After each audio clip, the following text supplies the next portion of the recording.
Ry havako malala ho mitompo ho aminareo ane ny fahasoavana sy ny fiadanana avy amin'Andriamanitra ray sy Jesoa Kristy tompontsika. Amen. Mitohy ny asa fanompona. Mitohy ny asa fanompona. Asan'ny apôstôly toko 5, andininy 2:20 hatramin'ny andininy 4:20. Vakitsika amin'ny anaran'ny Tompo manao hoe: ary ny tanan'ny apôstôly no nanaovan'ny famantarana sy fahagagana maro teo amin'ny vahoaka. Ary izy rehetra niraisaina teo amin'ny fialofan'ny Solomona. Ary tsy nisy tamin'ny olona sisa rehetra sahy niray taminy, nefa nankalaza azy ny vahoaka. Ary vao maika nisy olona maro koa na lahy na vavy izay nin'ny Tompo nanampy ho isany. Ka dia nentiny teny an-dalambe aza ny marary, ka napetrany teny ambony farafara sy fandriny, mba izy ho azo ny tandindon'ny Petera ay raha mandalo izy. Ary ny olona maro avy tany amin'ny vohitra manodidina ny Jerosalema dia nivory koa, nitondra ny marary sy izay nampahorian'ny fanahy maloto, dia sitrana avokoa izy rehetra. Ray Masino, manamasinanay amin'ny fahamarinana, ny teninao no fahamarinana. Amen. Tsy maintsy mitohy ny asa fanompona.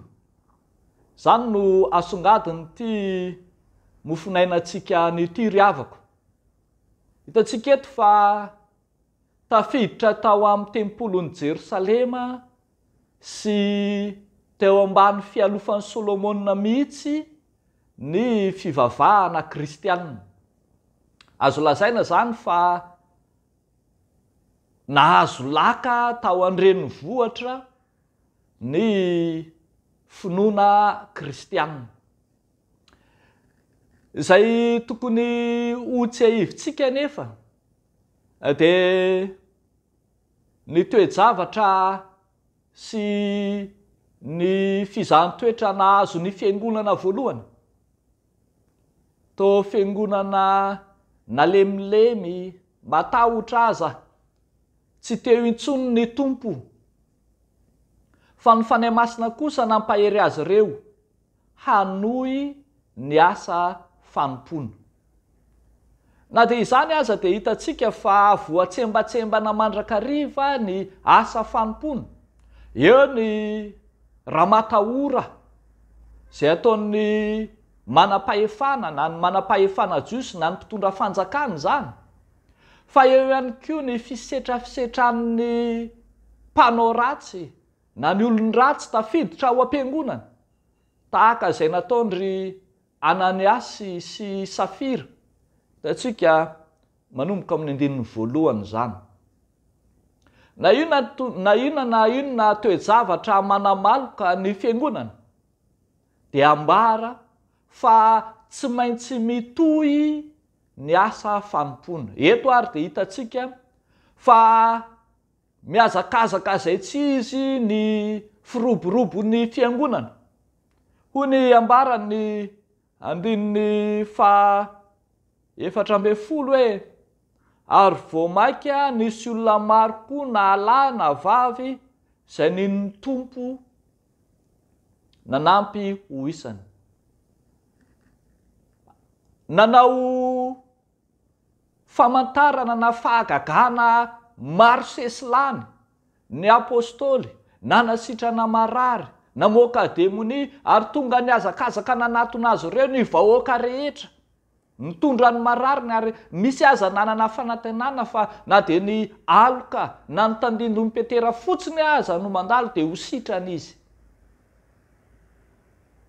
Azo lazaina arak'izany fa tsy nahasakana ny fiangonana tsy hitory, tsy nahasakana ny fiangonana tsy hiasa ireo toe-javatra izay manamaloka ny fiainan'ny fiangonana.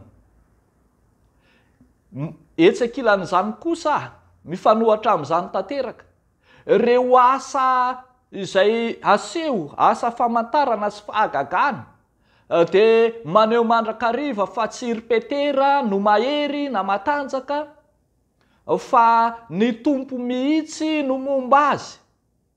Maneho zany fa mbola velona Jesoa ary miaraka amin'ny fiangonana mandrakariva Jesoa, ary io Jesoa izay velona io no hery anohizany ny asa fanompony.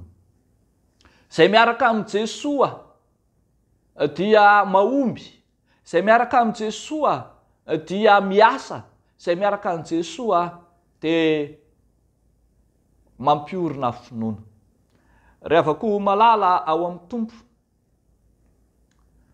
fiainana tokony ho alain'ny fiangonana ankehitriny tahaka izany, na inona toe-javatra manamaloka ny fiangonana, na singavany ivelany, ny fiakaran'ny vidim-piainana, ny fikorotanam-piarahamonina, ny insécurité samy hafa. Mety izy koa aza fanenjehana ny fiangonana mivantana na fandrarana ny fiangonana tsy hitory ny filazany tsara, na fanambaliana ny fiangonana amin'ny alalan'ny firehana samy hafa. Tsarovy fa tsy maintsy mitohy ny asa fanompona. Tsy maintsy hitohizana ny asa fanompona fa tsy afaka mijanona eo amin'izay hanindriny ny fiarahamonina azy. Ary tahaka izany koa, na toinona olana anatin'ny fiangonana ka na dia misy aza Ananiasy sy Safira marobe mitranga, mipoitra, anamaloka ny fiangonana na sanatria hanaratsy ny sarin'ny fiangonana, dia tsarovy tsy maintsy mitohy ny asa fanompona. Mbola marobe ireo lehilahy sy vehivavy eny tontolo eny, mbola marobe ireo sokajon'olona marefa ao anatin'ny aretina sy izay itoeran'ny demonia, mbola marobe ireo olona any amin'ny vohitra maro izay mila sy miandrandra famonjena amin'ny ity fivavahana amin'ny Jesoa ity. Mbola eo Jesoa ilay mampahery ny fiangonana, mbola eo Jesoa ilay momba ny fiangonana, mbola eo Jesoa ilay velona sy miasa ao anatin'ny fiangonana, ilay tsy misy mahasakana, ilay tsy misy mahatohitra.